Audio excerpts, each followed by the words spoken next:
பல இயக்குனர்கள் பார்த்தீங்கன்னா ஒரு கூடுதலாக கவர்ச்சி வேணும்னு கொஞ்சம் அதிகமாக எக்ஸ்போஸ் பண்ணணும் அப்படின்னு நினைப்பாங்க.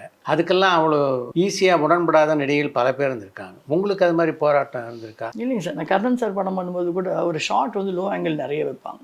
பட் நாங்கள் என்ன பண்ணுவோம், அதுக்கு சேஃப்டியாக இந்த கிளாமர் ரோல் பண்ணுறவங்க எல்லாருமே பண்ணியிருப்பாங்கன்னு தான் நினைக்கிறேன். நான் பண்ணிடுறது நிறைய. நாங்கள் என்ன காஸ்டியூம் போடுறோமோ உள்ளே போடுற ஜெட்டி கூட இருக்குங்களா, உள்ள நம்ம ஓன் ஜெட்டி இல்லாமல் உள்ள ஒரு சைக்கிளிங் ஷார்ட்ஸ் மாதிரி, இப்போல்லாம் சைக்கிளிங் ஷார்ட்ஸ். அப்போது இதே காஸ்டியூம் என்ன பண்ணுறோமோ அதே மெட்டீரியலில் ஷார்ட்ஸ் தைச்சி எலாஸ்டிக்கெல்லாம் வச்சு கொடுத்துருவோம். ஓஹோ.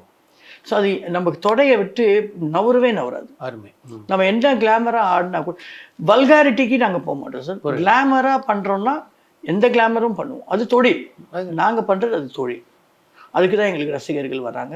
நிறைய டிஸ்ட்ரிபியூட்டர்ஸ் படங்க முடிஞ்சதுக்கப்புறம் கூட அனுராதா சாங் வேணும்னு கேட்டு தனி சென்சாருக்கெல்லாம் போயிருக்கு நிறைய தடவை சாங்ஸ். ஆமாங்க சார்.